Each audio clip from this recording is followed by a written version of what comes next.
भगवते वासुदेवाय। ओम नमो भगवते वासुदेवाय। ओम नमो भगवते वासुदेवाय। नारायणं नमस्कृत्यं नरं चैव नरोत्तमं देवीं सरस्वतीं व्यासं ततो जयमुदीरये। नष्टप्रायेषु भद्रेषु नित्यं भागवत सेवया भगवद्गीतां श्लोके भक्तिर्भवति नैष्ठिकी। कृष्णाय वासुदेवाय देवकी नंदनाय च नन्दगोपकुमाराय गोविन्दाय नमो नमः। मूकं करोति वाचालं पङ्गुं लङ्घयते गिरिं यत्कृपातमहं वन्दे परमानन्दमाधवम्। मंगलाचरण। ओम अज्ञानतिमिरान्धस्य ज्ञानाञ्जनशलाकया चक्षुरुन्मीलितं येन तस्मै श्रीगुरुवे नमः। श्रीचैतन्यमनोभीष्टं स्थापितं येन भूतले स्वयं रूप कदा मह्यं ददाति स्वपदान्तिकं। वन्दे वन्देऽहं। हे कृष्ण करुणा सिंधु। हे कृष्ण करुणा सिंधु दीन बंधु जगतपते गोपेश गोपिका, नहीं मेरे को वो बोलना था शायद। वंदे हम श्री गुरु श्री युत पद कमलम श्री गुरु वैष्णवंश श्री रूपम साग्र जातम सहगण रघुनाथान्वितम तम सजीवम साद्वैतम सावधूतम परिजन सहितम कृष्ण चैतन्य देवम श्री राधा कृष्ण पादान सहगण ललिता श्री विशाखान्विता। हे कृष्ण करुणा सिंधु दीन बंधु जगतपते गोपेश गोपिका कांत राधा कांत नमोस्तुते। तप्त कांचन गौरांगी राधे वृंदावनेश्वरी वृषभानुसुते देवी प्रणमामि हरिप्रिये। वाञ्छाकल्पतरुभ्यश्च कृपा सिन्धुभ्येव च पतितानां पावनेभ्यो वैष्णवेभ्यो नमो नमः। जय श्री कृष्ण चैतन्य प्रभु नित्यानंद श्री अद्वैत गदाधर श्रीवासादि गौर भक्त वृंद हरे कृष्ण कृष्ण कृष्ण हरे हरे राम राम हरे हरे। नमः ओम विष्णुपादाय कृष्ण केशाय भूतले श्रीमते भक्ति वेदांत स्वामी की नामिने। नमस्ते सारस्वते देवे गौरवाणी प्रचारिणे निर्विशेष शून्यवादी पाश्चात्य देश तारिणे। हरे कृष्ण कृष्ण कृष्ण हरे हरे हरे राम राम हरे हरे। हरे कृष्ण कृष्ण कृष्ण हरे राम राम हरे हरे। कृष्ण कृष्ण कृष्ण हरे राम हरे हरे। हरे कृष्ण। माता जी मैं वो भी कर सकती हूँ। जो वो गौराष्टकम। 15 अगस्त, हाँ। आप करना कर लूँ, चाहते हैं? शुरू कर लूँ माता जी? हाँ हाँ, हाँ कर मैं लीजिए। करना चाहती हूँ। ठीक है, कर लीजिए। श्री चौराग्रगण पुरुषाष्टकम। व्रजे प्रसिद्धं नवनीतचोरं गोपाङ्गनानां च दुकुलचोरम् अनेकजन्मार्जितपापचोरं चौराग्यगण्यं पुरुषं नमामि। श्रीराधिकाया हृदयस्य चोरं नवाम्बुदश्यामलाकान्तिचोरं पदासितानां च समस्तचोरं चौराग्यगण्यं पुरुषं नमामि। अकिञ्चनीकृतपदाश्रितं यः करोति भिक्षुं पथिगेहहीनम् केनाप्यहो भीषणचोरैद्रग् दृष्टश्रुतो वा न जगत्त्रयेऽपि। यदीयनामापि हरत्यशेषम् गिरिप्रसारानपि पापराशीन् आश्चर्यरूपो ननु चोरईदृग् दृष्टश्रुतो वा न मया कदापि। धनं च मानं च तथेन्द्रियाणि प्राणाश्च हत्वा मम सर्वस्मेव पलायसे कुत्र धृतोऽद्य त्वं भक्तिदाम्नासि मया निरुद्ध।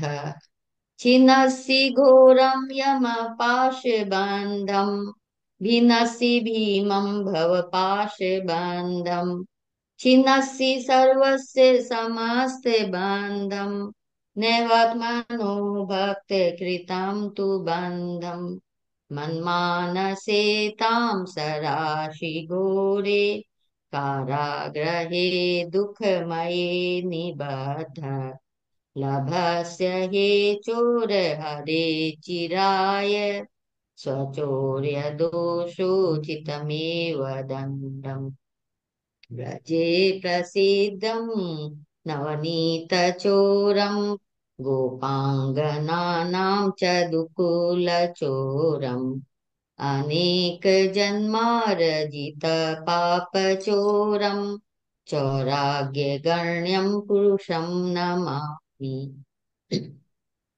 कारागृहे वसे सदा हृदये मदीये मद्भक्तिपाशदृढबन्धन निश्चल सन् त्वां कृष्ण हे प्रलयकोटिशतान्तरेऽपि सर्वस्य चोरहृदयान्नहि मोचयामि हरे कृष्ण हरे कृष्ण कृष्ण कृष्ण हरे हरे हरे राम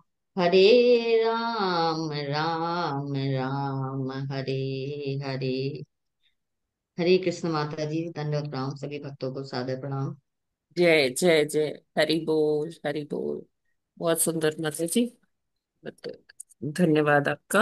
अच्छा, जब प्रार्थना और चौराष्टकम करने के लिए बहुत बहुत धन्यवाद। सभी भक्तजनों का बहुत बहुत स्वागत है इस्कॉन अयोध्या के आज के प्रातःकालीन जप सत्र में। हरे कृष्णा, सभी को प्रणाम। हरे प्रणाम माता जी, दंडवत हरे प्रणाम कृष्ण। सभी हरे भक्तों कृष्ण को।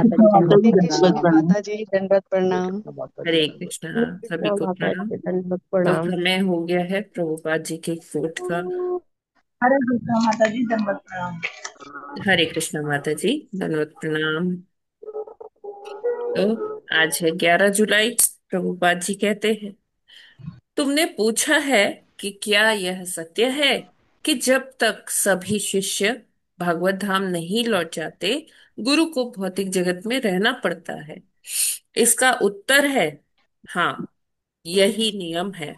इसलिए प्रत्येक शिष्य को चाहिए कि वह सदैव सावधान रहे और ऐसा कोई अपराध ना करे जो भगवत धाम जाने के लिए प्रतिकूल हो, क्योंकि उसका उद्धार करने के लिए गुरु को पुनः अवतार लेना पड़ेगा।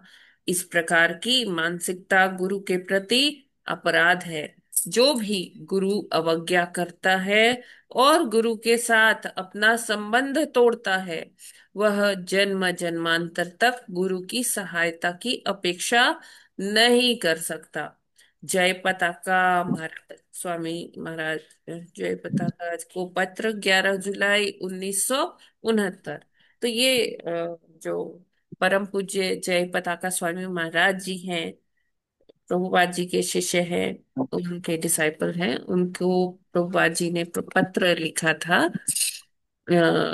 उन्होंने पूछा था, जैसा प्रभुपाद जी बताते हैं, पत्र के माध्यम से उन्होंने पूछा था कि ऐसा क्या होता है कि जो जितने सब गुरु के जितने भी शिष्य होते हैं, जब तक एक भी शिष्य रह जाता है इस भौतिक जगत में, तो उसका उद्धार करने के लिए, उसको भगवत धाम ले जाने के लिए गुरु को बार बार जन्म लेना पड़ता है। तो प्रभुपाद जी ने कहा हाँ, यही नियम है। क्योंकि जब गुरु एक शिष्य को दीक्षा देता है, शिष्य की एक तरह से उत्तरदायित्व शिष्य के उद्धार का गुरु का होता है।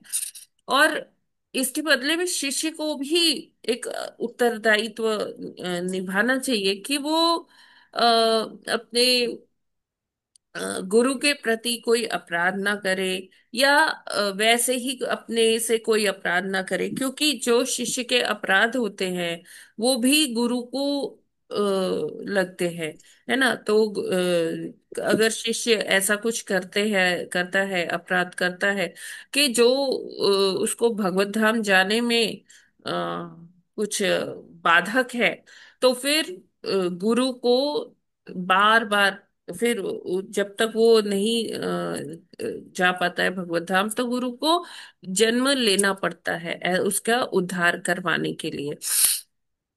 लेकिन हाँ, ये भी है कि अगर कोई जानबूझ के बार बार अपराध करता है ऐसा, तो ऐसा है कि गुरु भी उसको त्याग सकते हैं, है ना। और कि ये पात्र नहीं है, तो अगर गुरु ने त्याग दिया उनको, तो गुरु को बार बार नहीं आना पड़ेगा। हाँ, लेकिन ऐसा प्रैक्टिस बहुत कम होता है, त्यागते नहीं है, क्योंकि इतनी करुणा होती है। तो लेकिन एक शिष्य का भी रिस्पॉन्सिबिलिटी है कि वो ऐसे अपने गुरु को ऐसे बाध्य ना करे, या अपने उससे कि गुरु करुणावश फिर दोबारा से जन्म ले, है ना। तो ऐसी जो मानसिकता ही है, जो अगर शिष्य अगर ऐसा सोचता है कि हाँ मैं ऐसा करूंगा तो गुरु को वापस आना पड़ेगा, तो ये अपने आप में अपराध है। क्योंकि हमारी मानसिकता यही होनी चाहिए कि हम ऐसा कोई कार्य ना करें कि जिससे हमें हमारे जो दीक्षा में हमने जो वाउज लिए हैं, जो प्रॉमिस किए हैं, वो पूरे ना हो, या कहीं कुछ हमसे चूक हो जाए। ऐसा हमें बहुत सतर्क होके रहना चाहिए, सजग होना चाहिए। गुरु की अवज्ञा किसी भी हाल में नहीं करनी चाहिए, है ना। गुरु के साथ जो हमारे जो हमने गुरु को साक्षी मानकर हमने या दीक्षा में हवन जो होता है, वो अग्नि को साक्षी मानकर जो भी हमने जो प्रॉमिसेस किए हैं, उसका हमें पूरी तरह से पालन करना चाहिए, है ना। और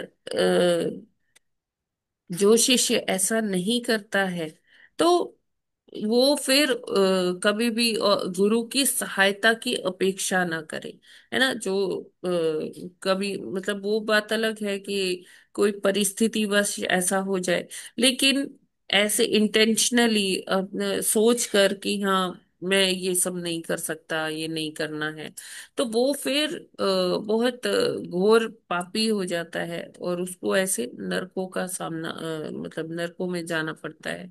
और गुरु की सहायता की तो वो कभी फिर सोच भी नहीं सकता है, और उसे ऐसे पापमय जीवन व्यतीत करना पड़ता है, कष्टमय जीवन व्यतीत करना पड़ता है। तो जब हम ये गुरु शिष्य परंपरा ही ऐसी है कि शिष्य का भी अपना उत्तरदायित्व है गुरु के प्रति, और गुरु का तो होता ही है उत्तरदायित्व शिष्य का। तो जब तक उसके शिष्य नहीं चले आते हैं भगवत धाम, तब तक जो है गुरु भी यहाँ आते हैं अपने शिष्य का उद्धार करवाने के लिए। तो नियम तो यही है, लेकिन अगर हम इंटेंशनली, मान लीजिए गुरु अवज्ञा करते हैं, नियमों का पालन नहीं करते हैं, तो ऐसा भी है कि फिर गुरु को फिर आने की जरूरत नहीं है, गुरु गुरु नहीं आते हैं। क्योंकि जब वो जान जाते हैं कि शिष्य तो जानबूझ के अवज्ञा ही कर रहा है, और ये संबंध जो गुरु शिष्य का संबंध है, उसको वो बहुत हल्के में ले रहा है, तो वो फिर आने के लिए बाध्य नहीं है। देखिए ऐसे भी कहा जाता है कि जो शिष्य अपराध करते हैं, उसका जो कर्म फल है, वो अपराध का जो वो है, तो वो गुरु को ही झेलना पड़ता है, चाहे वो हेल्थ के रूप में हो, स्वास्थ्य के रूप में हो, कि गुरु का स्वास्थ्य खराब हो जाता है ना। तो हमें बहुत सतर्क रहना चाहिए कि हम स्पेशली जब हम ये सोच लेते हैं कि हमें ये गुरु से दीक्षा लेनी है, और फिर दीक्षा ले भी लेते हैं, उसके बाद हमें बहुत सजग रहना चाहिए कि हमारे गुरु महाराज जो हैं, उनकी क्या आइडियोलॉजी है, वो क्या कहते हैं हमसे, वो क्या एक्सपेक्ट करते हैं। फिर हमें कभी भी चार नियमों को तोड़ना नहीं चाहिए। हमें जैसा गुरु महाराज ने इंस्ट्रक्शंस दिए हैं वो इंस्ट्रक्शंस को फॉलो करना चाहिए, कि हाँ मेरे गुरु महाराज हैं, उन्होंने ये कहा है तो हमें ये करना चाहिए। और ये हम जो प्रभुपाद जी के डिसाइपल्स हैं, ये हम उनसे बहुत अच्छे से सीख सकते हैं, है ना। जैसे जय पताका स्वामी महाराज जी की ही बात करें तो वो अमेरिका जैसे देश से जो कहा जाता है कि पूर्ण मतलब बहुत ज्यादा विकसित है, और वहां से जय पताका स्वामी महाराज जी कहाँ आए, नवद्वीप में प्रभुपाद जी ने उनको भेजा मायापुर में। और तब वहां कुछ नहीं था, जंगल था, और डाकू लोग भी उधर बहुत सक्रिय थे। तो वो ऐसी स्थिति में भी जय पताका स्वामी महाराज जी ने मायापुर जैसे जगह पर राइट फ्रॉम द स्क्रैच, एकदम कुछ भी नहीं था, वहां से शुरू किया उन्होंने प्रचार, इतना किया। और इतना वहां पे यहाँ तक कि खेती भी की, खुद अपनी सब्जियां उगाते थे और वहीं पर भगवान का भोग लगाते थे। और आज देखिए मायापुर में पूरा एक कम्युनिटी है गौड़ियो वैष्णव की, जो मायापुर में मंदिर है। तो सभी वहाँ अ, अभी आज के डेट में नया टेम्पल भी बन रहा है, टीओवीपी, है ना, टेम्पल ऑफ वैदिक प्लानिटोरियम। तो ये सारा चीज प्रभुपाद जी का ड्रीम फुलफिल करने के लिए, उनका जो स्वप्न था कि मायापुर में एक भव्य मंदिर हो, है ना, जहाँ 14 भुवन के दर्शन हो सके लोगों को, तो वो प्रभुपाद जी का सपना साकार कर रहे हैं जय पताका स्वामी महाराज जी। प्रभुपाद जी जो भी कह देते थे, कोई भी इंस्ट्रक्शंस देते थे, तो जो उनकी शिष्या हैं, जो शिष्य हैं, वो सब उसको कैसे भी पूरा करने के प्रति एकदम जागरूक रहते थे।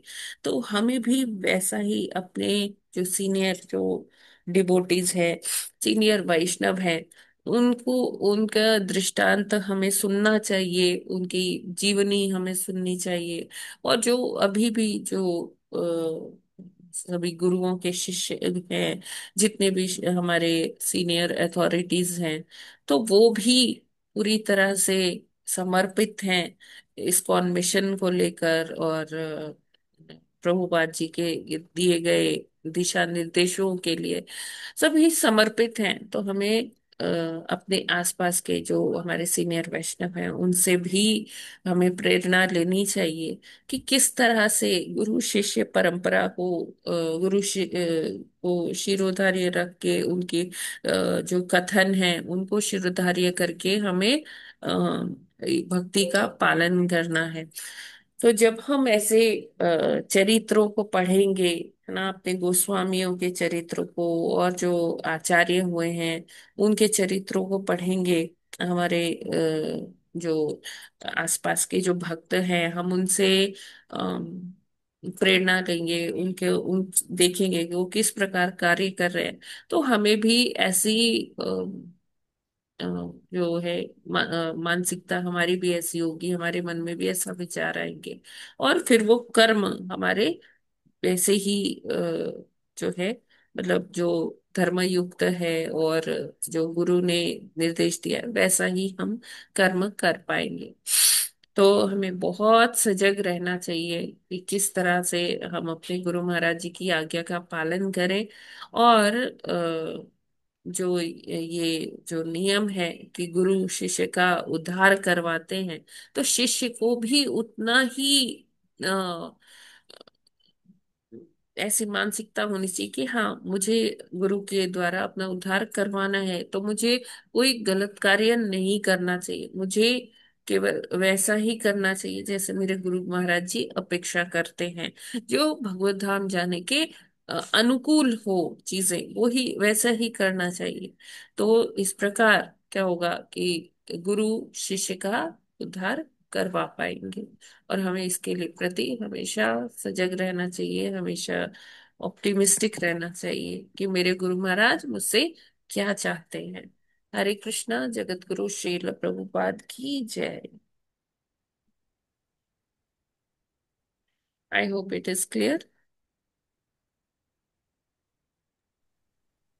हम माता जी, गुरु एक सेतु है जो कि भगवान से मिलवाते हैं भक्तों को। इसलिए गुरु महाराज की आदेशों की अवहेलना या अवज्ञा नहीं करना चाहिए, क्योंकि करेंगे तो भगवत धाम प्राप्ति में मुश्किल होगी, उनको बार बार जन्म ले लेंगे, और ऐसा बार बार करने वाला भी वह भक्ति का लाभ नहीं उठा पाता है। हरे कृष्ण।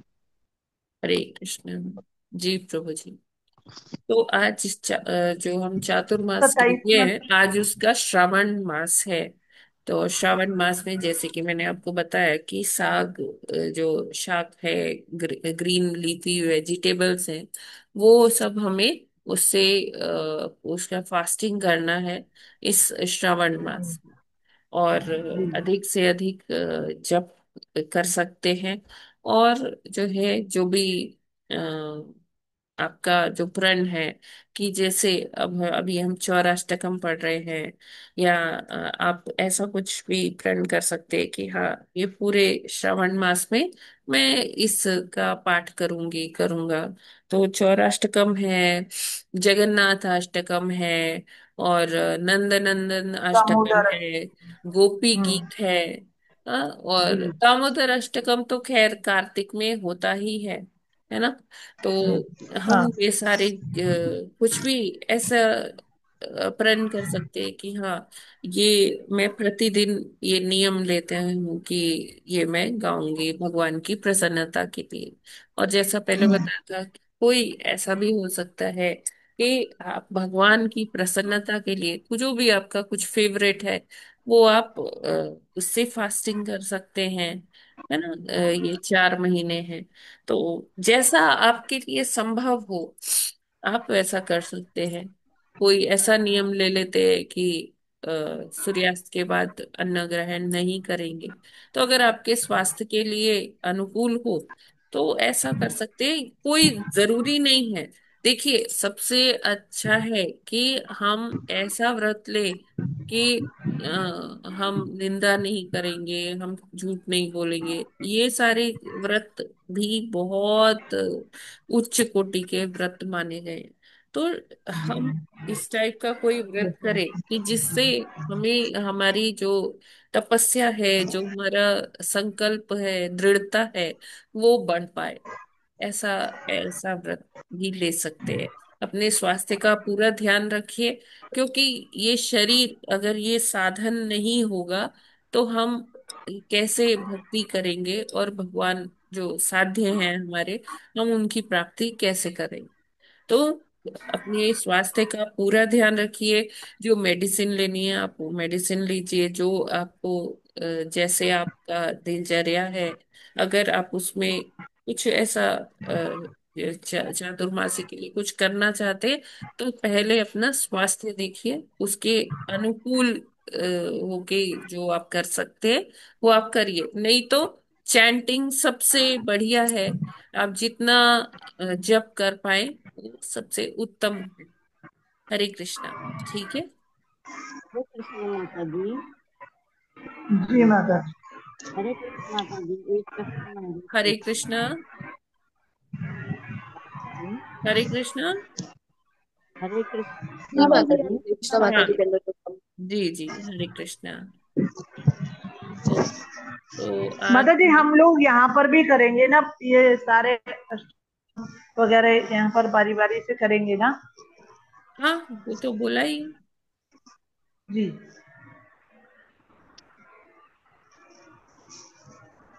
अ, तो अभी हम 26 तो ये हो गया ना। हो गया माता हाँ, जी, 26वां 27। 27वां करना है। जी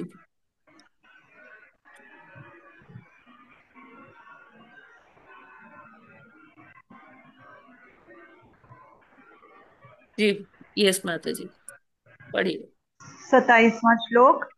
यदैवम् अध्यात्मरतः कालेन बहुजन्मना सर्वत्र जात वैराग्य आब्रह्म भुवनान् मुनिः।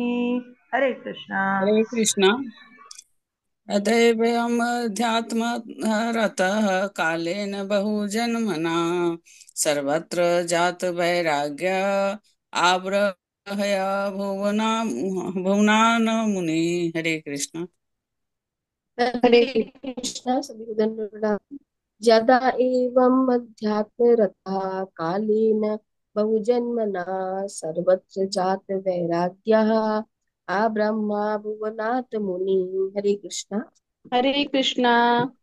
यदमध्यात्मरतः कालेन बहुजन्मना सर्वत्र जात वैराग्य आब्रह्मा भुवनान् मुनि। हरे कृष्णा।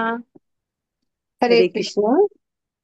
यदैवमध्यात्मरता कालेन बहुजन्मना सर्वत्र जात वैराग्य आब्रह्म भुवनान्मुनिः। हरे कृष्ण। माता जी, प्रभु जी सभी को दंडवत हरे प्रणाम। हरे हरे हरे कृष्ण। कृष्ण। यदात्मगत कालेन बहुजन्मना सर्वत्र जात वैराग्य आब्रह्मभुवना न मुनि। हरे कृष्णा। हरे कृष्ण। हरे प्रणाम। कृष्ण। यद यदा पढ़ में यदा यद एवं अध्यात्मरतः कालेन बहुजन्मना सर्वत्र जात वैराग्य अब्रह्मा भुवनान मुनि। हरे कृष्णा। हरे कृष्ण। कृष्ण। हरे कृष्ण। अदे यदैवमध्यात्मरतः कालेन बहुजन्मना सर्वत्र जात वैराग्य अब्रह्म भुवनान् मुनि। हरे कृष्ण। हरे कृष्ण। हरे कृष्ण। देवमध्यात्मरतः कालेन बहुजन्मना सर्वत्र जात वैराग्य आब्रह्म भूलान्। हरे कृष्णा। यदेव मध्यात्मरतः कालेन बहुजन्मना सर्वत्र जात वैराग्य आब्रह्म भुवनान् मुनि। हरे कृष्णा। माता जी हरे दंडवत प्रणाम। कृष्ण। सभी भक्तों को दंडवत प्रणाम। हरे हरे कृष्ण। कृष्ण। यदेवमध्यात्मरतः कालेन बहुजन्मा सर्वत्र ज्ञातवैराग्य आब्रह्मभुवनान् मुनिः। हरे कृष्ण। हरे कृष्णा। सभी को दंडवत प्रणाम। यदेव मध्यात्मरत कालेन बहुजन्मना सर्वत्र जात वैराग्य ब्रह्म भुवनान् मुनि। हरे कृष्ण। सभी को दंडवत प्रणाम। सभी को हरे कृष्ण।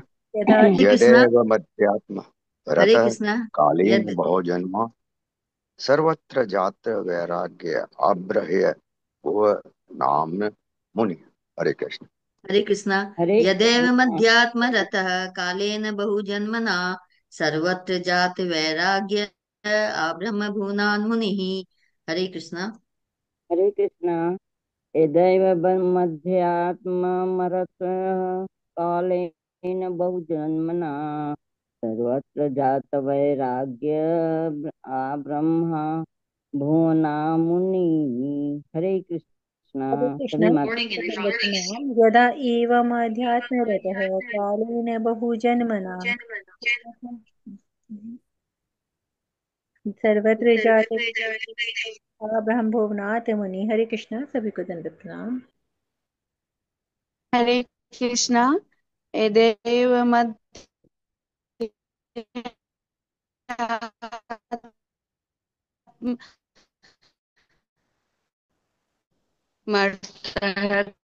कालेन बहुजन्मना सर्वत्र जात वैराग्य अह ब्रह्मा भुवनान् मुनि। हरे कृष्ण। हरे यदैवध्यात्मरतः कालेन बहुजन्मना सर्वत्र जात वैराग्य आब्र ब्रह्म भुवनान् मुनिः। हरे कृष्ण। सभी को प्रणाम।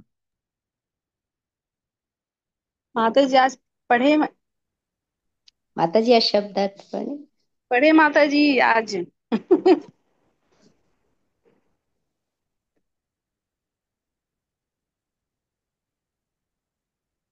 हरे कृष्ण माता जी। हाँ जी, माता जी कंचन आज हमको माता जी पढ़ने पढ़िए दीजिए। पढ़िए कंचन यस माता जी। माता जी। थैंक यू माता जी। अर्थ तात्पर्य श्रील प्रभुपाद जी के द्वारा श्री प्रभुपाद जी की जय। जय। यदा जब एवं इस प्रकार आध्यात्म रत आत्म साक्षात्कार में लगा हुआ कालीन अनेक वर्षों तक बहु जन्म जन्मना अनेक जन्मों तक सर्वत्र सभी जगह जात वैराग्य है, विरक्ति उत्पन्न होती है।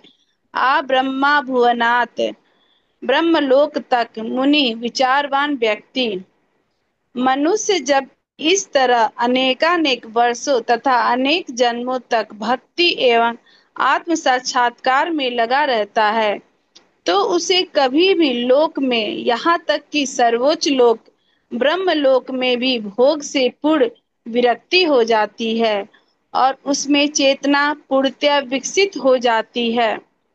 भगवान की भक्ति में लगा रहने वाला कोई भी व्यक्ति व्यक्ति भक्त कहलाता है, किंतु शुद्ध भक्तों एवं मिश्रित भक्तों में अंतर है। मिश्रित भक्त आध्यात्मिक लाभ के लिए भक्ति करता है, जिससे वह सच्चिदानंद रूप भगवान के दिव्य धाम में शाश्वत रूप से बना रहे। जब भक्त पूर्णतया शुद्ध नहीं होता तो वह संसार में भगवान से भौतिक लाभ की कामना करता है, जो भौतिक दुखों से छुटकारे के रूप में होता है, या फिर भगवान और जीवात्मा के संबंध में ज्ञान की उन्नति चाहता है, या परमेश्वर के वास्तविक स्वरूप का ज्ञान प्राप्त करना चाहता है। जब मनुष्य इन स्थितियों से ऊपर उठ जाता है तो वह शुद्ध भक्त कहलाता है। वह भगवान की सेवा किसी भौतिक लाभ के लिए या कि परमेश्वर को समझने के लिए नहीं करता। उसकी एकमात्र रुचि इसी में रहती है कि वह भगवान से प्रेम करे और स्वतः ही वह उन्हें प्रसन्न करने में लग जाता है। शुद्ध भक्ति का सर्वोत्तम उदाहरण वृंदावन की गोपियां हैं। वे कृष्ण को जानने में उतनी रुचि नहीं रखती जितने कि उनसे प्रेम करने में। प्रेम का यह पद ही भक्ति की शुद्ध अवस्था है। जब तक मनुष्य भक्ति की इस शुद्ध अवस्था तक ऊपर नहीं उठ जाता, उसमें उच्चतर भौतिक स्थिति प्राप्त करने की प्रवृत्ति बनी रहती है। मिश्रित भक्त की इच्छा रहती है कि वह ब्रह्मलोक जैसे किसी उच्चतर लोक में दीर्घ काल तक सुखी जीवन का आनंद प्राप्त करे। ये भौतिक इच्छाएं हैं, किंतु चूंकि मिश्रित भक्त भगवान की सेवा में लगा रहता है, अतः अनेक जीवन तक भौतिक सुख भोगने के बाद अंत में उसमें कृष्ण भक्ति उत्पन्न होती है। इस कृष्ण भावनामृत का लक्षण यही है कि वह किसी प्रकार के भौतिक उच्च जीवन में रुचि नहीं लेता, यहाँ तक कि वह ब्रह्मा जी जैसा पुरुष भी नहीं बनना चाहता। हरि बोल। हरे हरे कृष्णा कृष्ण। माता। थैंक यू सो मच कंचन माता जी। तो यहाँ पर भगवान कपिल देव पिछले वाले श्लोक से आगे बता रहे हैं। पिछले वाले श्लोक में भगवान कपिल देव ने बताया था मई मन साम के बारे में, यानी कि जिसका जो मन है वो भगवान में एकाग्रचित लगा है ना, जिसको कोई भौतिक चीजों के प्रति नहीं कामना है, तो वो भगवान से प्रेम कर पाता है। तो यहाँ पर क्या है, यहाँ पर उसी को आगे बढ़ाते हुए, उसी क्रम में आगे बताते हुए क्या कहते हैं कि ऐसा व्यक्ति जिसका मन भगवान में स्थिर है, वो अनेक अनेक वर्षों तथा अनेक जन्मों तक भक्ति एवं आत्म साक्षात्कार में लगा रहता है। वो मतलब ये जो प्रोसेस है ना, ये चलता रहता है। वही जैसे हमने डिस्कस किया कि तीव्रता पर डिपेंड करता है। एक भक्त जो भगवान की प्रेमा भक्ति में लगा है, तो उसकी तीव्रता कितनी है डिपेंड उस पर करता है कि वो इसी जन्म में भगवान भगवत प्राप्ति कर लेगा या उसे कई जन्म लगेंगे। तो यहाँ बताया जाता है कि जब मनुष्य ऐसे धीरे धीरे अनेकानेक वर्षों तक जन्मों तक भक्ति एवं आत्म साक्षात्कार में लगा रहता है, तो उसे किसी भी लोक में, यहाँ तक कि जो ब्रह्मलोक है, भौतिक जगत में सबसे ऊंचा लोक कौन सा है, ब्रह्मलोक है, वह ब्रह्मलोक में भी उसको किसी सुख की कामना नहीं रह जाती है, उसको वो पूर्ण उसे विरक्ति हो जाती है। और क्योंकि उसकी चेतना केवल और केवल भगवान में ही लगी रहती है, और मतलब ये चेतना का जो परम अवस्था है, श्रेष्ठतम अवस्था है।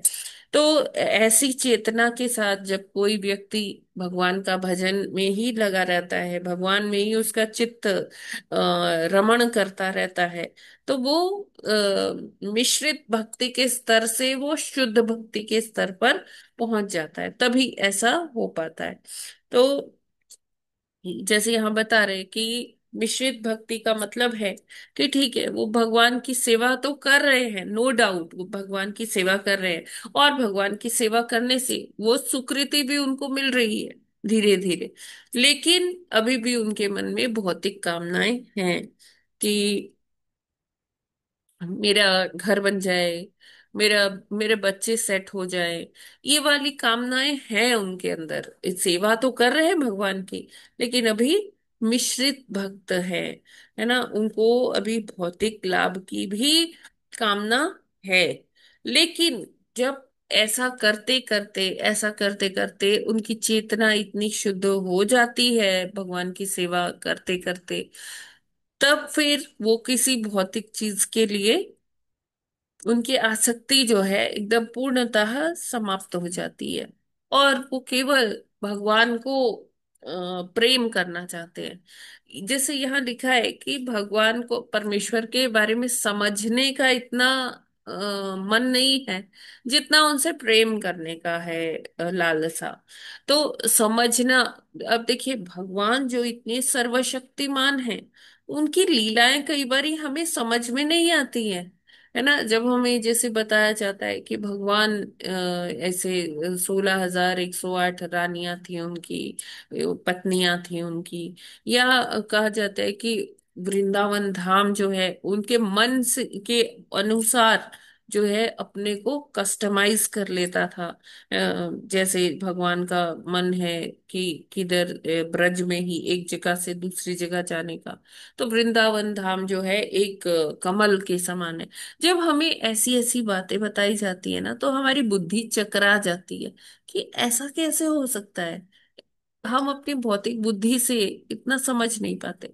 तो जो प्रेमी जन है, जो भगवान के सच्चे भक्त हैं, वो उनको समझने में अपना जो है टाइम वेस्ट नहीं करना चाहते। क्यों? क्योंकि उनको पता है भगवान को समझने के लिए ना हमारे पास इतनी बुद्धि है ही नहीं कि हम उनको कभी ऐसे पूर्णतः समझ पाए। तो ठीक है, भगवान, हमें तो पता है ना कि बस भगवान सर्वशक्तिमान है, वो कुछ भी कर सकते हैं, हमारे लिए इतना ही बहुत है। हमें तो बस उनसे प्रेम करना है, समझने की जो बुद्धि है वो हमारे पास है नहीं। अब जैसे गोपियां हैं, गोपियों को हमें कम नहीं आंकना चाहिए। गोपियां जो है भगवान की बहुत ऐसे जो ऋषि मुनि थे, जो भगवान से प्रेम करना चाहते थे, ज्ञान उन्होंने प्राप्त कर लिया था अपने वैदिक ज्ञान, लेकिन वो भगवान से ज्ञान के भी ऊपर जो प्रेम है, प्रेम से प्रेम करना चाहते थे भगवान के। तो वो गोपियां बनके, जो लाखों करोड़ों जन्मों से वेट कर रहे थे, वो गोपी बनके वृंदावन में आए जब कृष्ण लीला हुई। राम जी से उन्होंने आग्रह किया था कि भगवान, हम आपके साथ टाइम स्पेंड करना चाहते हैं, आपसे प्रेम करना चाहते हैं। तो भगवान ने कहा कि नहीं, ये वाले जन्म में ये लीला नहीं है, मैं जब अगले अवतार में आऊंगा तब ये हम ये ऐसे लीला करेंगे। तो वो सारे ऋषि युगों से वेट करते हुए वो फिर जो है ये कृष्ण लीला में गोपी बनकर आते हैं, है ना। भगवान के अनन्य भक्त हैं ये गोपियां। गोपियां कई कैटेगरीज की हैं, कुछ साधु संत हैं, कुछ हमेशा से जिनका स्वरूप गोपी स्वरूप भी है, कुछ वो हैं, बहुत अनेकों प्रकार की गोपियां हैं। तो ये जो गोपियां हैं, इनसे सीखने को मिलता है कि शुद्ध भक्ति क्या है। अभी एक प्रसंग आता है, आपने पहले भी बहुत बार सुना होगा, है ना, कि नारद जी भगवान से कहते हैं कि भगवान आपके सबसे उच्च कोटि के भक्त कौन है। तो भगवान कहते हैं कि अभी ये तो आपको ही जानना चाहिए, आप जाते हो इधर उधर घूमते रहते हो, आपको जानना चाहिए। तो भगवान ना कहते हैं कि अरे नारद जी देखो, मेरे ना सिर में बहुत दर्द हो रहा है। हालांकि भगवान इन सब चीजों से बहुत ऊपर है कि उनको जरा व्याधि नहीं है, ना उनको बुढ़ापा आता है, ना उनको कोई व्याधि कोई बीमारी होती है। लेकिन एक दृष्टांत प्रस्तुत करने के लिए भगवान ने ये लीला रची।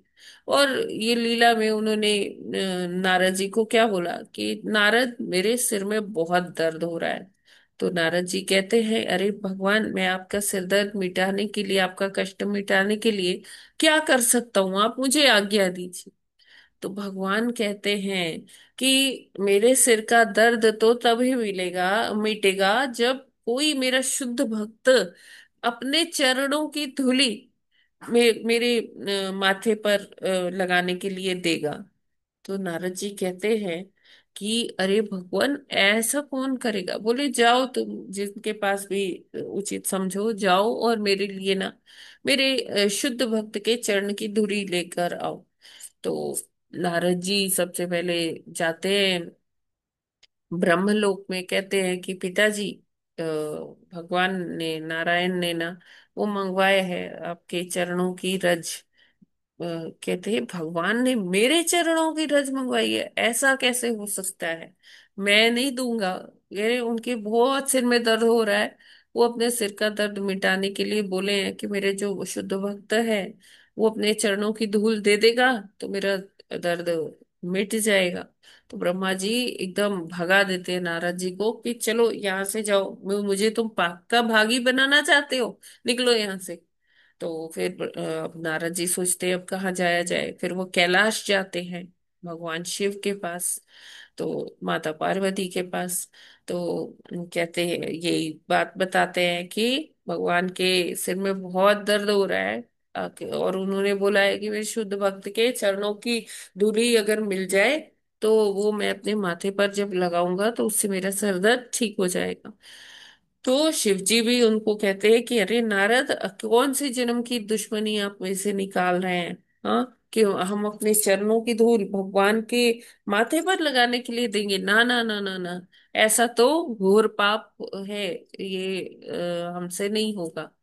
फिर नारद जी अ, अन्य लोकों में जाते हैं, इंद्र आदि देवताओं के पास जाते हैं, और सप्त ऋषियों के पास जाते हैं, और जितने भी बड़े बड़े जो ऋषि हैं जो अनुसंधान कर रहे हैं, साइंटिस्ट टाइप के जो ऋषि, कहीं मतलब वो छोड़ते ही नहीं है कोई जगह।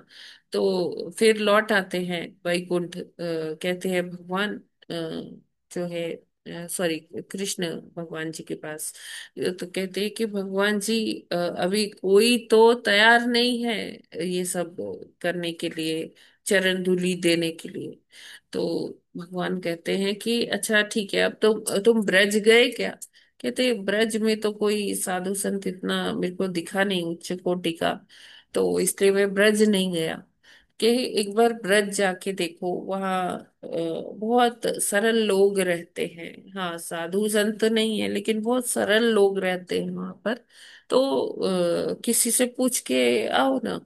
तो भगवान के निर्देश पर अ, जाते हैं नारद जी। मन में सोच रहे हैं अरे यहाँ तो सब ग्वालिने हैं, ग्वाले हैं, हाँ, वैश्य समाज के लोग रहते हैं, यहाँ कौन शुद्ध भक्त मिलेगा। इनको तो अपने काम से ही फुर्सत नहीं है। कोई गोपियां जो है गोबर में उनके हाथ सने हुए हैं, कोई दूध निकाल रही है गैया का, कोई मक्खन बिलो रही है, कोई कुछ कर रहा है, इनके पास भक्ति करने के लिए कहाँ फुर्सत है। तो नारद जी एक जगह आते हैं जहाँ गोपियां खड़ी होती हैं, आपस में कुछ चर्चा कर रही होती हैं। तो कहते हैं कि अरे गोपियों सुनो। तो गोपियां आती हैं ध्यान से, अरे नारद जी आए हैं। तो कहते हैं नारद जी कि भगवान के सिर में बहुत दर्द हो रहा है। तो गोपियां सारी व्याकुल हो जाती हैं, कहती हैं नारद जी हम क्या कर सकते हैं। बोले मैं इसलिए आया हूँ, भगवान ने कहा है कि कोई मेरा जो भक्त है शुद्ध भक्त, उसके चरणों की धूल अगर मुझे मिल जाए, मैं अपने माथे पर लगा लूंगा, तो मैं स्वस्थ हो जाऊंगा, मेरा सिर दर्द मिट जाएगा। तो गोपियां तुरंत क्या करती हैं, अपने पैरों से मिट्टी झाड़ना शुरू करती हैं। फिर उनको लगता है ये तो कम है, फिर वो जाती है यमुना जी से के जल से अपने पैर फिर गीले करती है, फिर वहां ब्रज की रज में अपने पैरों को रखती हैं।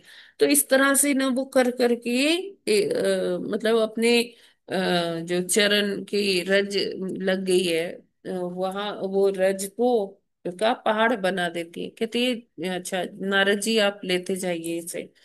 तो नारद जी कहते हैं अरे तुम सब नरकों में सड़ोगी, अपने चरणों की धूली दे रही हो ना भगवान को, तुमने एक पल भी नहीं सोचा। तो बोली सोचना क्या है, हमारा जो कृष्ण है उनको पीड़ा हो रही है, और उनकी पीड़ा हरने के लिए, उनकी एक मुस्कान के लिए हम तो कितनी बार नरकों में सड़ने को प्रस्तुत है। तो ये था गोपियों का भाव। ऐसी गोपियां हैं जो नरकों में जाने को भी तैयार हैं, कृष्ण की एक मुस्कान के लिए, कृष्ण की पीड़ा हरने के लिए। तो नारद जी को तब समझ में आता है कि क्यों गोपियों का स्थान सबसे उच्च कोटि का है। क्योंकि बाकी लोग तो ज्ञानी हैं, ज्ञान का प्रदर्शन कर रहे हैं कि अरे भगवान के माथे पर अगर हमारी चरण रज लगी तो वो अच्छा नहीं होगा, हमारी जो हम फिर नरकों में हमें सड़ना पड़ेगा। लेकिन गोपियों ने एक बार भी नहीं सोचा, उन्होंने केवल क्या सोचा, जैसे प्रेम होता है तो प्रेमी के लिए व्यक्ति कुछ भी करने को तैयार होता है, उसकी एक मुस्कुराहट के लिए, उसका अगर उसके लिए हम सुन लेते हैं कि कुछ उसे पीड़ा है, कुछ दुख है, तो उसके दुख में हम दुखी हो जाते हैं, और फिर लगता है कि क्या कर दे कि उसका ये दुख दूर हो जाए। जैसे माता होती है, माता अपने बच्चे के लिए, अगर वो बच्चा दुख में है तो माता कुछ नहीं कर पाती है, ना उसे कुछ खाने का मन होता है, ना कुछ भी उसे अच्छा नहीं लगता। क्यों? क्योंकि उसका बच्चा जो है पीड़ित है, वो दुख में है, कष्ट में है। तो वो माता बस यही सोचती है कि वो क्या ऐसा कर दे कि उसका बच्चा स्वस्थ हो जाए। जो निश्चल प्रेम की बात आती है ना, प्रेम में जो ये है कि मतलब उसमें लाभ हानि कोई नहीं देखता है कि मुझे इसमें क्या लाभ होगा अगर मैं ऐसा करूंगी, या क्या हानि होगी। बस वो उसमें क्या है कि अपने जैसे माता अपने बच्चे के लिए, प्रेमी अपनी प्रेमिका के लिए, या प्रेमिका अपने प्रेमी के लिए, ये बस उसको वो कार्य करना है जिससे वो सामने वाला खुश हो सके, उसकी पीड़ा दूर हो सके। तो ये भाव गोपियों का था। इसीलिए गोपियों का जो भाव है वो उच्च श्रेणी में, उच्चतम श्रेणी का भक्ति है गोपियों की। तो वो भगवान को समझने से ज्यादा उनसे प्रेम करने में विश्वास रखते हैं। ठीक है। ब्रज में देखिए हार्डली कोई भगवान को भगवान मानता है, कोई उनको अपना प्रेमी मानता है, कोई उनको अपना पुत्र मानता है, कोई भतीजा मानता है, कोई भांजा मानता है ना। भगवान के साथ सब अपना संबंध बनाए हुए हैं कि ये मेरा पुत्र है, ये मेरा प्रेमी है, ये मेरा भाई है। तो इस तरह से ब्रज का जो है गोकुल गोलोक का, सॉरी, जो ये वृंदावन है, मथुरा है, ये जितना भी पूरा ब्रज मंडल है, वहां पे लोग देखिए इतने ज्ञानी, मतलब ज्ञानी होने में इतना विश्वास नहीं रखते जितना वो भगवान से प्रेम करने में विश्वास रखते हैं। वहां सब उन्हें भगवान को क्या कहते हैं, लाला, कि ये मेरा लाला है, ये मेरा छोटा सा किशोर है।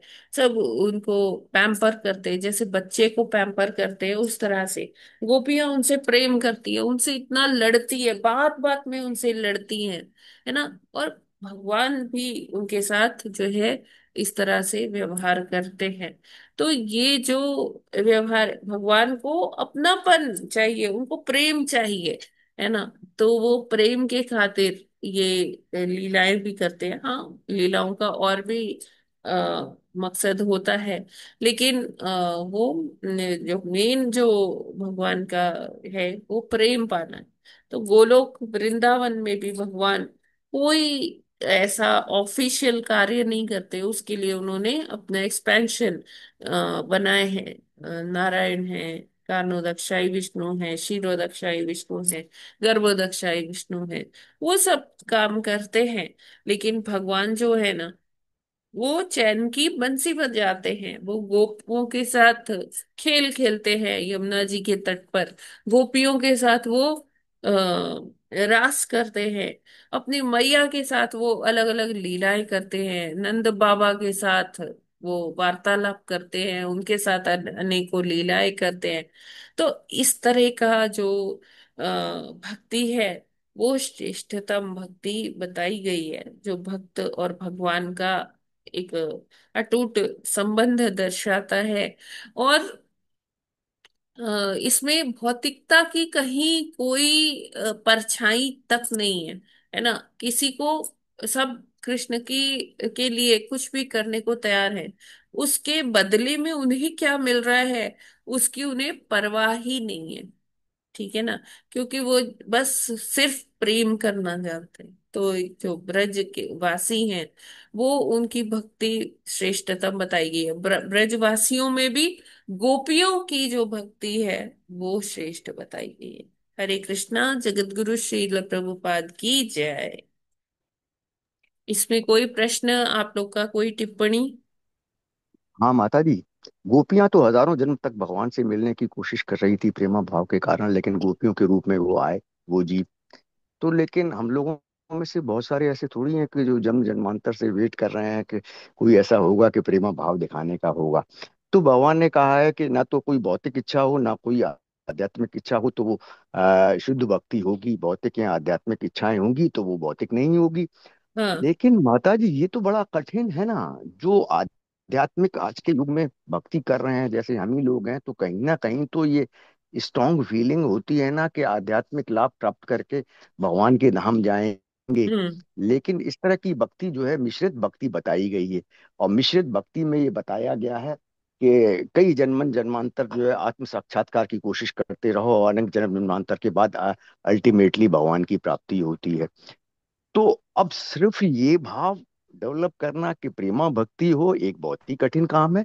इस भौतिक में भौतिक भी होती हैं इच्छाएं, उनको छोड़ भी दे इंसान भक्ति करने वाला, तो आध्यात्मिक इच्छा होती ही तो है।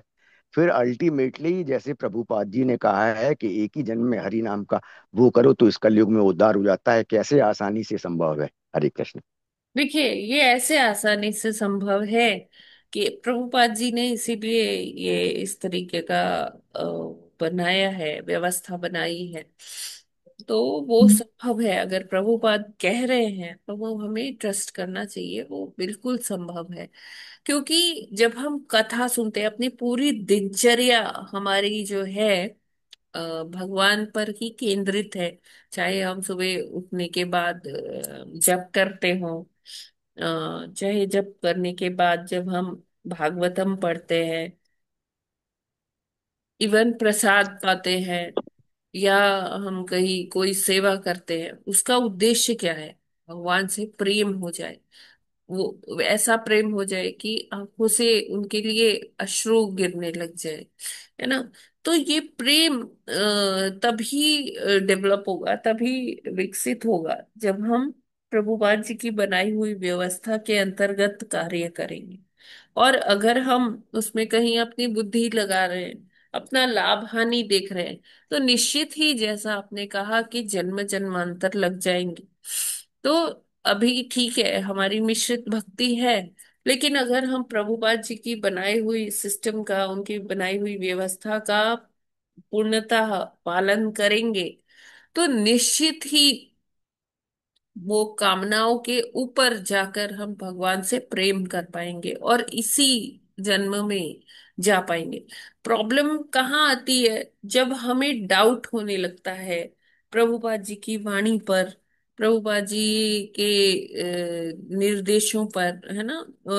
तो ऐसे केस में जब हमें संदेह की स्थिति आती है, तो वहां पर जो है हम सही से फिर प्रभुपाद जी की आज्ञा का पालन नहीं कर पाते हैं। हम अपनी बुद्धि लगाने लगते हैं। अरे ये कैसे संभव है, ऐसा कैसे हो पाएगा। हमें देखिए कुछ सोचना ही नहीं है। हम हमारी ये फॉर्च्यून है, खुशकिस्मती है कि प्रभुपाद जी जैसे भगवान के जो शुद्ध भक्त हैं वो हमारे बीच में आए और हमें ये सारा कुछ रेडीमेड, वो जैसे कहते हैं ना, थाली में परोस कर दे गए हैं। बस हमें उसे खाना है। तो हम क्यों इतनी बुद्धि लगाएं कि देखो ये ऐसा है, माया है, ये उधर ऐसा है, हम अनेकों अनेक जन्म हमें करने पड़ेंगे। नहीं, हमें वहां तक कुछ सोचना ही नहीं है। जैसे अभी बताया गया कि गोपियां भगवान को समझना नहीं, उनसे प्रेम करना चाह, तो हमें ये सब कुछ समझने में ज्यादा अपनी एनर्जी वेस्ट नहीं करनी चाहिए, ज्यादा मगजमारी नहीं करनी चाहिए। हमें क्या करना है, सिर्फ और सिर्फ जो प्रभुपाद जी हैं, हमारे फाउंडर आचार्य, हाँ, उनकी बातों पर हमें पूर्णतः बिलीव करना होगा, ट्रस्ट करना होगा कि हाँ, प्रभुपाद जी ने अगर ऐसा कहा है तो ऐसा होगा। बस उसके आगे जो शुद्ध भक्त है वो अपनी गुरु के कथन के आगे वो और कुछ नहीं सोचते, अपनी बुद्धि नहीं लगाते। वो कहते हैं कि अगर गुरुदेव के मुख से ये निकला है तो ये होकर ही रहेगा, ये अवश्यंभावी है। क्यों? क्योंकि गुरु क्या है, भगवान के प्रतिनिधि हैं और भगवान उनको बहुत अच्छे से संकेत दे देते हैं कि क्या करनी है, क्या अकरनी है। तो हम लोग अगर बस प्रभुपाद जी की बताए हुए रास्ते पर चलेंगे तो निश्चित ही ये भगवत प्राप्ति होगी, इसमें कोई संदेह है नहीं। ठीक है प्रभु जी। हरे कृष्णा। हाँ माता जी हरे कृष्ण, हाँ माता जी हरे कृष्ण। जी प्रभु। हरे कृष्ण माता जी। जी प्रभु जी, हरे कृष्णा। माता जी आप बताना, फिर भगवान संकेत दे देते हैं। हाँ। हेलो।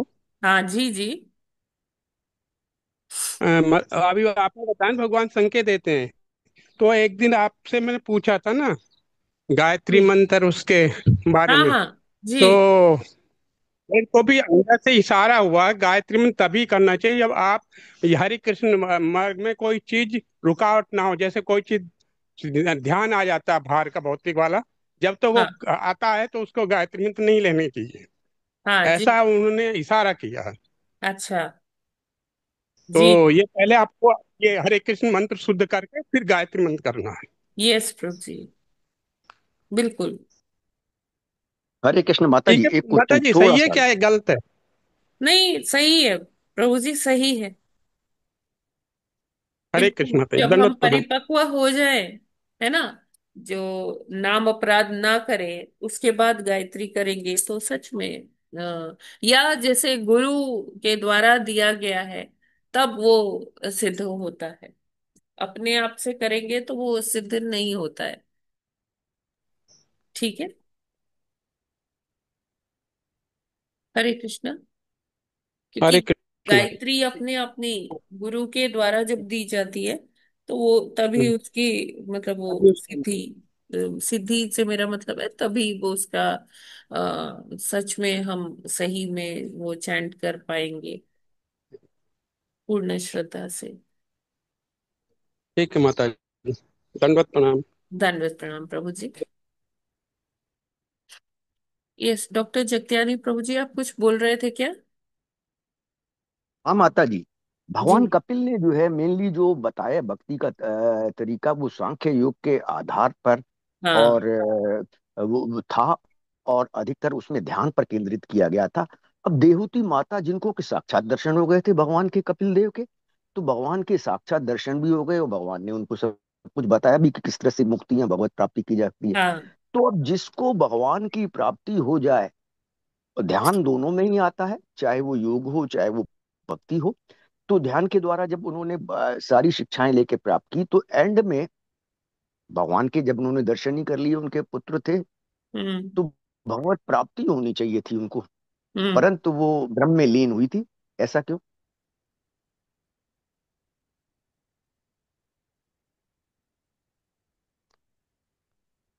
हरे कृष्ण माता ब्रह्म जी। में लीन हुई थी। हाँ माता जी, ऐसा शास्त्र में है, आगे वाले चैप्टर्स में है। तीन चार चैप्टर्स आगे वाले में है वो, कि भक्ति के द्वारा लास्ट लास्ट के एक या दो में है। हाँ यस प्रभु जी। ठीक है प्रभु जी, मैं अभी इसका उत्तर नहीं दे पाऊंगी। हाँ माता जी, है ना? ऐसे ही हाँ। एक बार कुरुक्षेत्र के उसमें भी वर्णन में भगवत गीता में आया है कि वो दुर्योधन जो है, दुर्योधन ही का शायद आया था कि भगवान की ज्योति में लीन होते हुए उन्होंने देखा। तो अब ये थोड़ा मतलब डिफरेंट पड़ जाता है तो सब कुछ सही शास्त्रों के अनुसार, परंतु थोड़ा सा क्लियर करना चाहते थे। हरे कृष्ण माता जी। ठीक है प्रभु जी। अभी थोड़ा मैं इसको रेफर करना चाहूंगी पहले, फिर कुछ बोलना चाहूंगी। ठीक है।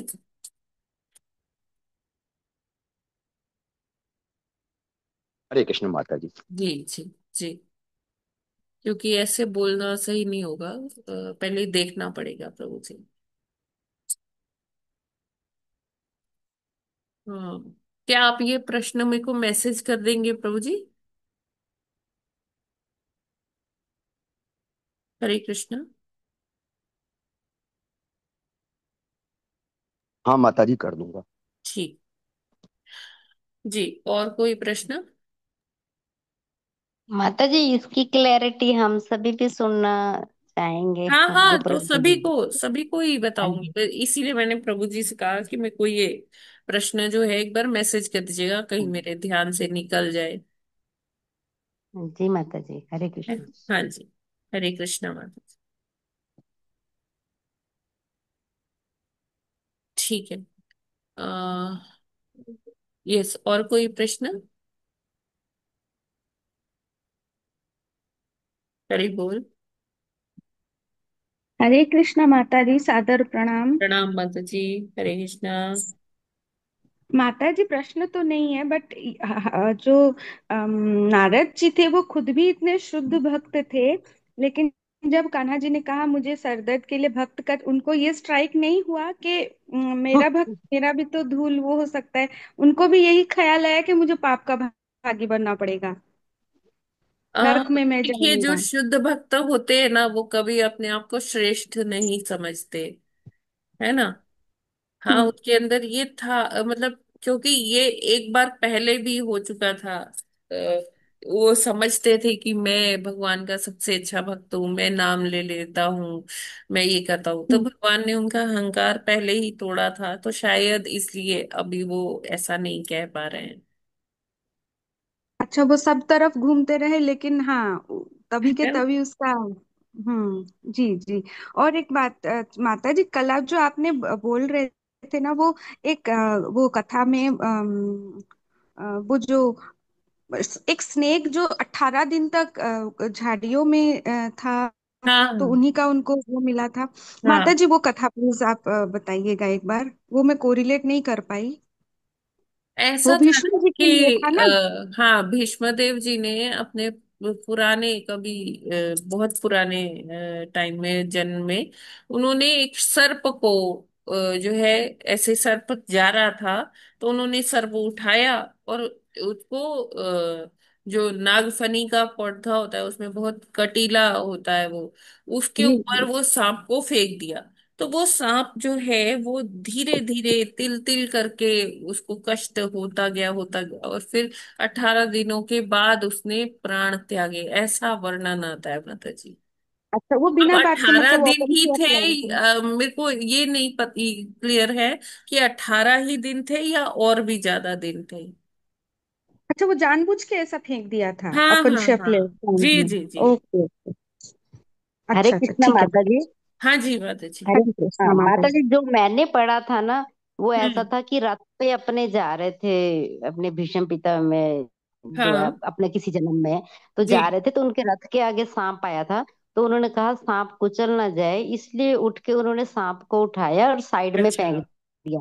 जाने अनजाने में वहां झाड़ियां थी, मैंने ये पढ़ा था। हाँ हाँ, तो हाँ, तो ऐसा ये हो सकता यही है। मैंने भी पढ़ा, यही मैंने पढ़ा था। जी हाँ, जी यही जी, है, हो मैं यही सकता है, बोल हो रहा हूँ। सकता है हाँ, जी वो माता जी। जाने अनजाने में फेंका था, अभी उनको नहीं पता था इधर झाड़ियां ऐसी कोई हाँ हाँ नुकीली हाँ। झाड़ी। जी जी। यस वो माता जी। रथ पे जा रहे थे ना, हाँ, रथ तो पे जो जा रहे थे। फेंका था वो ऐसे हाँ थोड़ी ना कि उसको कष्ट हाँ हो। है ना। हाँ हाँ, जाने अनजाने तो में। ठीक है, वो अपने रथ पर जा रहे थे, सामने आ गया तो कुचल ना जाए, तो उन्होंने उसके मतलब अच्छे के लिए किया, लेकिन वो कहाँ पर चला गया, नागफनी के पौधे पर। वो फायर बैक हो गया। अच्छा, जी वो जी। अपन शय में गिर के। ओके ओके जी माता हाँ जी। हरे कृष्ण। हरे इसीलिए कृष्णा उनको भी माता जी। कांटा में सोना पड़ा। हाँ। हाँ। अच्छा हरे माता जी, तो मैंने कहीं पे पढ़ा था कि उन्होंने जो उनका नमक खाया था तो उसके ब्लड धीरे धीरे वही उसी से क्या बोलेंगे उसको, उनका सारा बॉडी का ब्लड निकल गया, क्योंकि उन्होंने उनका वो खाया था, इसीलिए इतने सारे गलत कामों में उसका साथ दिया था हाँ, दुर्योधन के। ये तो माता जी एनलॉजीज तो अलग अलग आचार्य अपने हिसाब से अच्छा बताते अच्छा, हैं, ठीक है है ना। माता जी। हाँ। ठीक है माता जी। हरे कृष्ण। हरे। ओके। ठीक है, तो फिर हम लोग यहीं पर विराम करते हैं आज का ये सत्र। आप सभी को चातुर्मासी की बहुत बहुत शुभकामनाएं। और हम सभी प्रयास करते हैं कि हम लोग भगवान की प्रसन्नता के लिए कुछ अपना प्रयास कर पाए, कुछ दृढ़ता, कुछ संकल्प ऐसा लें कि जिससे हमारी जो आध्यात्मिक ऊर्जा है, क्योंकि इसे ये जो चातुर्मासी का व्रत है ये ऊर्जा व्रत भी है, मेनली कार्तिक में ऊर्जा व्रत कहते हैं उसे। तो लेकिन जैसे ये होता है ना कि ये जो 4 महीने हैं ये हमें एक जगह स्थिर होके अपना संकल्प ऐसा लेना है कि हमारी दृढ़ता भक्ति में और बढ़ पाए, हमें वो ऊर्जा ग्रहण करनी है। तो ये समय है अपने आप को अपलिफ्ट करने का, अपने आप को और आध्यात्म में आगे बढ़ाने का। तो इसका हमें लाभ बहुत मतलब प्रचुर मात्रा में ये लाभ लेना चाहिए, क्योंकि हर वर्ष ये जैसे चातुर्मास्य का टाइम इसीलिए है कि भक्त लोग अपनी ऊर्जा को बढ़ा सके, अपनी दृढ़ता को बढ़ा सके। तो ट्राई करिए कि देखिए, अगर ऐसा कुछ प्रण नहीं हो पा रहा है तो कोई टेंशन वाली बात नहीं है। बिल्कुल हमें सहज होकर, अगर हम जप ही कर लेते ना, जप में ही अपनी रुचि बढ़ा लेते हैं ना, तो वो ही सबसे सबसे ज्यादा इम्पोर्टेंट वही है। तो अगर आप 16 माला कर रहे हैं तो आप ट्राई कीजिए कि आप 17 माला करिए, 17 कर रहे हैं तो आप 18 करिए, कुछ थोड़ा सा हमें इंक्रीज करना चाहिए। ठीक है, तो इसी के साथ वाणी को विराम देती हूँ। और फिर कल हम लोग फिर से 5 बजे जप में मिलते हैं, जप सेशन में। हरे कृष्णा। हरे ग्रंथराज हरे कृष्णा श्रीमद् माता कृष्णा जी। माता भागवतम जय जी। की कृष्ण जय। माता जी। जगत गुरु जय श्रील हरे कृष्ण प्रभुपाद माता की जी जय। जय नामाचार्य हरे हरिदास कृष्ण माता जी ठाकुर हरिदास की प्रणाम। जय। ठाकुर की जय अनंत हरे कृष्ण कोटि माता जी वैष्णव प्रणाम। भक्त वृंद वैष्णव की जय। भक्त वाञ्छाकल्पतरुभ्यश्च कृपा सिन्धुभ्य एव च पतितानां पावनेभ्यो वैष्णवेभ्यो नमो नमः। हरे चातुर्मास्य कृष्णा माता जी। महामहोत्सव की जय। हरे हरे कृष्ण। जय। कृष्णा। हरे कृष्णा हरे माता कृष्ण जी, सभी को माता जी दंडवत प्रणाम। हरे कृष्ण हरे माता जी का कृष्णा। प्रणाम। हरे कृष्ण माता जी दंडवत प्रणाम सभी को। हरे